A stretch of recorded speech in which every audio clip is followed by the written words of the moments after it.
In this episode, I'm with Rand Fishkin, the GOAT of SEO tools and training. A great SEO professional should be able to clearly, succinctly explain to you not only what they're doing, but why they're doing it, and why Google cares about that, and why users and searchers care about that. And if that logic doesn't make sense to you all the way through the equation, you should walk away. My philosophy is, best way to sell something, don't sell anything. Earn the awareness, trust, and respect of people who might buy. You do that, people come to you, and sales essentially becomes a much less friction-filled process. But we get 3.5 million visits to our website every month, and the content is there to help people learn this practice of SEO, be able to apply it for themselves. I love being able to leverage the revenue that comes from folks who are paying us to help everyone understand this thing. Everyone wants to be great, but only few actually get there. And I'm on a mission to find out what all the greatest have in common. I've traveled tirelessly to find, sit down, and talk with GOATs, people that are arguably the greatest of all time at what they do. Sales, marketing, advertising, business, podcasts, branding, you name it.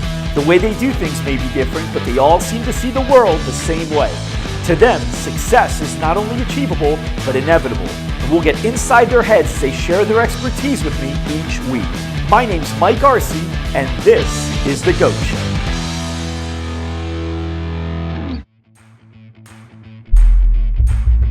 This episode is sponsored by Agency G.O.A.T. Starting a digital agency was definitely one of the best decisions I've ever made. Building it, however, was a lot more challenging than expected. I always wish someone just gave me a roadmap that I could follow and let me be a fly on the wall at a successful agency so I could just see how it's all done. Agency G.O.A.T. allows you to do just that. Stop playing small and visit agencygsd.com to learn how to help hundreds of clients get it to 7 figures and be extremely profitable along the way. Again, go to agencygsd.com. Also sponsored by Video Podcast Producers. A year ago, I never imagined sitting down and spending an hour with each GOAT that I interview on this show, whether it's Russell Brunson, Grant Cardone, Ken Shamrock, Lewis Howes, Ryan Dice, or the many others I've been able to sit down with. They didn't know who I was at the beginning of 2017, and to be able to sit down and learn from these guys and share it all with the world has been incredible. There is one secret behind how I got here, and that is video podcasting.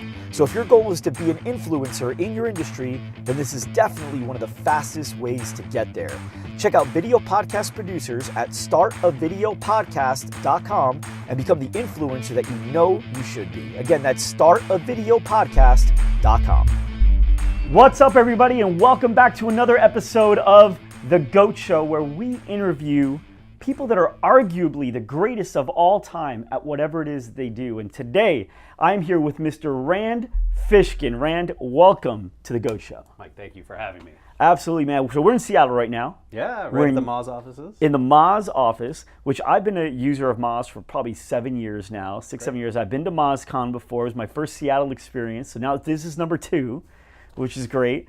And so you have put on, to me, one of the best conferences out there. You do it every summer here in Seattle.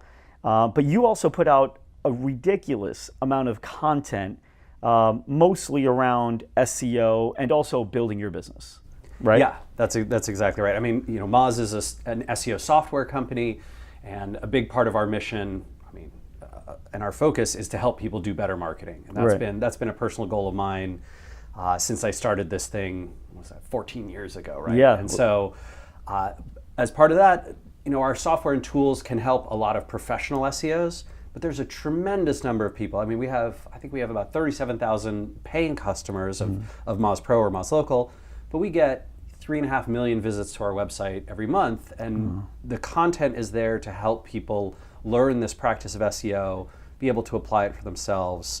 I love being able to leverage the revenue that comes from folks who are paying us to help everyone understand this thing. And you have this awesome piece of content that you put out regularly called Whiteboard Fridays. Yep. So Sam actually put some B-roll over this of Whiteboard Fridays, so you can see what you do here. So you're in this video right now, and you basically just give strategy after strategy in every video so people could understand the concept of SEO and what you do better. Yeah, that's exactly right. So we found that some people really resonate with written content and blog posts, and we find that some people, they like to be in person at events like a MozCon, and some folks really enjoy video, right? And so this sort of 10-minute bite-sized, you can get your team together, and lots of agencies and companies will get their team together at lunch on a Friday. They'll watch Whiteboard Friday, and then they'll discuss whatever topic there is, and sometimes they disagree with what's in the video. Right. That's great too, right? It gets that conversation going and can help people to understand the practice in a scalable fashion. Awesome.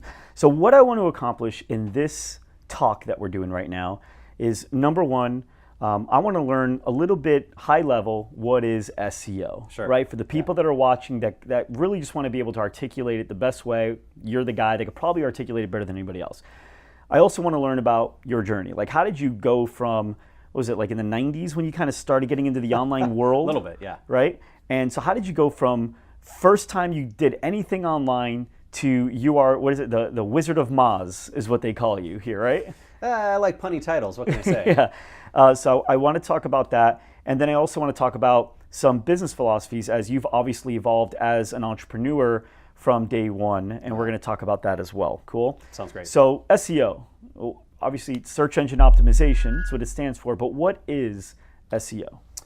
Yeah, so if you think about your own search behavior and the behavior of the billions of people around the world who perform searches on Google or on Bing or on YouTube or Amazon or all these places, most of the focus from the search engines themselves is on the paid results, right? In Google, that's AdWords, right, where you pay per click and you bid and you have your ad up at the top. The issue that that we saw very early on, and that Google knows about too, is 98% of searches do not result in a click on an ad. Right? 98%. Yeah. So the breakdown is right now, as of we partner with a company called JumpShot that collects clickstream data down in California, and JumpShot basically has this, these millions of people whose browser activities they monitor, and what you can see there is that essentially around 2% of all clicks go to a paid result. So one of the AdWords ads, about 50%, another 50% or so go to the organic results, the non-paid results, the results that Google is finding through their natural algorithm and ranking in those organic positions. And then the rest are no-click searches, right? Where Google's answering the query themselves, or maybe the user... Because they have it right there at the top. If you say, like, what time is it in New York? Yeah, totally, right. Exactly. Weather, my zip code, right? And they give it to you. Those types of things. Or people perform a search and then they decide they didn't like any of the results, so they change their search query, whatever that is. And that's another 47, 48%. So we're talking about many, many times the amount of clicks that happen on the paid ads happen on these organic results. Right. Vast, overwhelming majority. And in fact, that's where most websites get most of their traffic, is from organic, natural search. Is there a breakdown on that 50%? How much is with commercial intent versus how much is for information, like who won the Super Bowl in 2010? So generally speaking, when you see more ads at the top of Google, that tends to mean a more commercial search term, and that tends to mean a higher click-through rate on those ads. So you might see as high as 10, 15% of people clicking those paid ads. We've even seen a few rare instances where it's north of 25% of the clicks going to those paid ads. But it's never 50%. Right? So if you think about this, it's mind-boggling.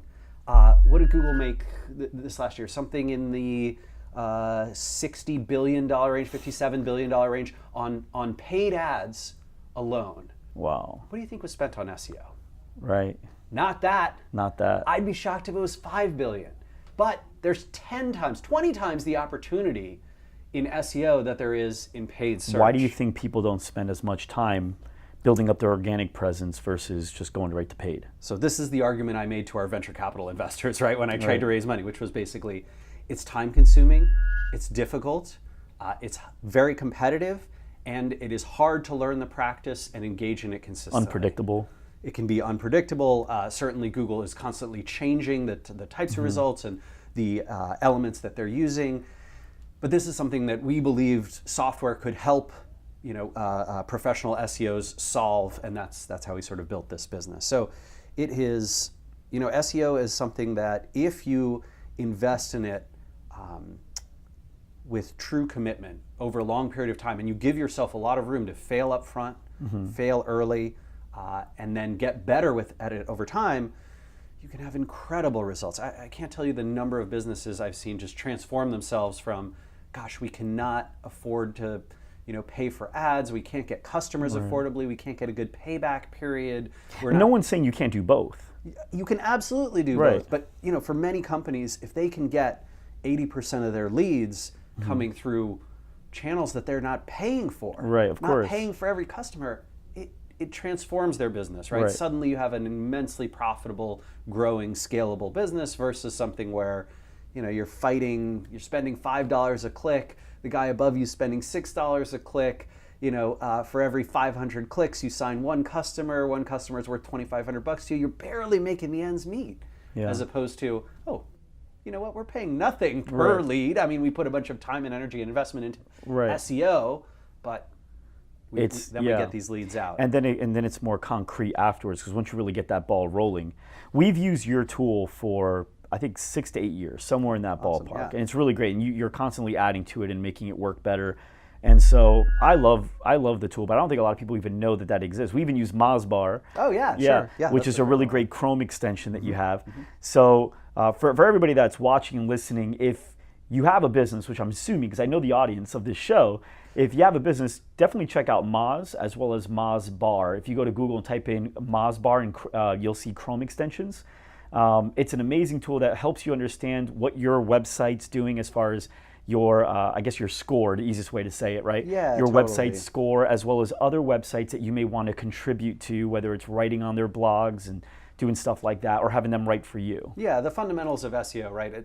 Pretty simple breakdown. There's technical accessibility, making sure that Google can crawl your site, reach all your pages in the right kinds of ways. You have the right tags and markup, and your pages load quickly and appear in browsers. And there's keyword research, which is essentially, well, we need to know what is our audience actually searching for. What are we going to spend time working on? Right, and what do we need to create content around in order to attract them and be able to rank in these results? And then there's sort of that content itself, creating it, crafting it, making sure it's a good fit for the audience, and making sure it's a great fit for search engines too. And there's all sorts of things that you can and should be doing that will make you more optimized to rank in Google's results. And then, to your point, there's link building, right? Going out to all of these other websites in your field and across the web and getting them to point back to you. That's a big factor that Google uses in determining who should rank in which position. Awesome. So, the tool set is kind of try to nail that. But, my belief is that Moz and our competitors, right? People like Ahrefs and SEMrush and BrightEdge and Conductor, all these folks in this field, we're really tending to serve SEO professionals. And my advice for most businesses, especially small, medium businesses, is make sure you have an SEO professional. If you care about search traffic, get an SEO professional. Well, how do you find one? Here's the thing: it's hard to know who's good if you don't know what good is, right? So it's easy to find somebody to mow your lawn, because I know what my lawn should look like. Exactly. It's easy to find somebody to help me clean my pool, because I know what my pool should look like. Wash my car. I know what good looks like. Yes. But how do you know what good SEO looks like? And when you're sitting down with a person, they tell you they're good. They're spitting out words you don't understand. So what are some tools you can use to find the right person? Yeah, that's actually a great point. So I love that you said words that you don't understand. A great SEO professional should be able to clearly, succinctly explain to you not only what they're doing, but why they're doing it, and why Google cares about that, and why users and searchers care about that. And if that logic doesn't make sense to you all the way through the equation, you should walk away. And if someone says to you, I'm sorry, I can't tell you that, that's our secret sauce, you should run away. Really? And if someone tells you, we guarantee results, don't worry about any of that, we guarantee results, run even faster. Really? None of that is accurate. So anyone who is secretive about how SEO works, in my experience, tends not to understand it very well. Okay. And also, you shouldn't work with them, because one of the things that a great consultant should be able to do is to tell you, look, this is all the work that we're going to do and why. You could do this yourself, but you're not as good at it and you don't have the time, and we've done this 1,000 times. A great financial consultant doesn't say, hey, don't worry about your taxes. Don't worry about your revenue. You just leave it to us. We'll explain GAAP. We'll just write stuff off. We're not going to tell you That's right. That's right. No way. Run. Right. Get out of there. That's an insane way to hire a consultant. And same is true in SEO. So they should absolutely be able to explain it to you. Two things that I really like to do, and one thing I don't. The one thing I don't is search Google for SEO consultant, Scottsdale, Arizona. Unfortunately, it tends to be the case that the SEOs who have done a lot of work to rank well for those terms and phrases, not always, but many times are the folks who are not working on their clients. And they need a lot of clients because they're not getting referrals. Meaning, oftentimes their work isn't as good, and so if you work with a great SEO consultant, you're going to tell 500 other companies that your agency works with, right? Hey, these guys are great, you should work with them. But if you work with someone terrible, you're not, and that agency is going to need to rank in Google in order to get their business. So it's a weird, ironic misconception that you should do that. The two things I do like are asking your friends and colleagues in your professional world, right? So going to other folks that you have relationships with, other CEOs, other companies, and saying, hey, who'd you use? How do you get such good rankings? That type of thing. Or even going to verticals and niches that are like yours, doing Google searches, finding who ranks, reaching out via LinkedIn, finding the person there who works on their marketing, be like, hey, who'd you use for SEO? Great way to go. The second one, Moz does maintain a list of recommended SEOs. You can't pay to be on it. You can't lobby to be on it. The only way to get on it is actually to get nominated through a private board of people who don't work here. And those folks nominate and then vote on who gets included. And I manage that list. But this was sort of the only way I could find to be truly honest and transparent. So people email me all the time, how do I get on the list? Sorry, I can't get you on that list. You got to get your work recognized by this sort of group of industry folks. How many employees do you have here now? I think we're right around 180. 180. You started your business, you said, 14 years ago? Yeah, so Moz started as a blog in 2003. Blog, okay. It was called SEO Moz at the time. I remember SEO Moz. Sure. And then basically it was a blog. It transitioned into a consulting business in 2004. And that's when I think it incorporated as an LLC. And then, did you know my mom was my co-founder? Yep. Yeah. I saw that. I think, and then in 2007, we went into software and raised venture capital. I think mom and son is the least likely venture-backed co-founder pairing. Really? In the whole field. And then have sort of grown since then. So, I'm not sure exactly, maybe our software revenue was like $400,000 the first year that we started, mostly because we'd built up this big community of folks, this blog, and then when we launched the software, you had the audience already. The audience, when you create a tool in that same lessons that they're learning from you all the time, it's like, where else am I going to go? Right, they already know you, they like you, they trust you, and they need this thing that you built, right? Because they're just like we were. They're also consultants and people who are helping SEOs. And then that basically grew, over the last 10 years into, I think Moz is going to do around maybe 46 million in revenue. We raised a couple more rounds of venture, and 180 people and around 37,000 customers between our two products. Now, you actually, in this article that I read, you grew to 35 million without a single salesperson. That's what that article was, that's right? Yeah. So people watching, that's bizarre, right? People listening to this right now, that's bizarre. So how did you go? What was the philosophy or the mentality? How do you get to 35 million without one salesperson? Well, you have to really hate sales. Okay. That helps. So I don't want to say that entirely, right? What I dislike is hard selling. Okay. Right? I really strongly dislike the, I'm going to go out and pitch you and get on the phone or email you or try and meet you in person and then be like, come on, Mike, we got this great product here. What can I do to sign you up? What kind of special, what are our competitors offering? I can make you a better deal. I hate that. Well, here's the thing too on that though. I think I did this episode with somebody and he said, the kid that doesn't like playing basketball, it's because he's not good at it. Right? Yeah. And you don't find a person that's like really great at singing and they go, I hate singing. Right? And I'm not saying that you're not great at sales, but I think what I've noticed is when it comes to sales, there's no college or major. There's no major for sales. And so everyone's learned from whoever's tried selling them in the past, and that's just kind of how I sell. And unfortunately, like 99% of the world out there is what you just said, and even finding them as employees for me, it's been tough because they're like, hey, what are our competitors doing? How can we make this deal for you? As opposed to the way you've done it, it's actually the way that I believe it should be done, where it's, let's just show you that we know this game very, very well. We'll help you first. We'll provide value first, deliver, and then from there, it's almost like you got to sell them out if you didn't want them to be a customer. I mean, is it kind of at that point? Yeah, so I think my philosophy is best way to sell something, don't sell anything. Earn the awareness, trust, and respect of people who might buy. You do that, people come to you, and sales essentially becomes a much less friction-filled process. Right. And that was essentially the philosophy behind Moz. So the reason that the company was able to scale all that way with no salespeople is because essentially we offered a product at a relatively low price point that you could subscribe to. I think Moz, when it originally came out in 2007, was $39 a month. Right? Okay. Now it's climbed. I think the minimum you can buy from us now is $99 a month. Okay. But still relatively inexpensive. Absolutely. You put in your credit card, you take a free trial. If you like it after a month, you stick with it. If you don't, you click the cancel button, you're done. Right. And by earning that sort of awareness, people know about us. Hopefully, for some people, we earn their trust and their respect because they see that when they try the things that we recommend, they can consistently see that they work. And then people say, hey, you know what? I need to do some keyword research. Let me try Moz's tool. Oh, these first few results look pretty good. Let me sign up and use the full version of that. Yeah. Right. And so that's sort of been our philosophy, is that very low friction, earn awareness and trust. And then if the product is good, which it is, they stay on.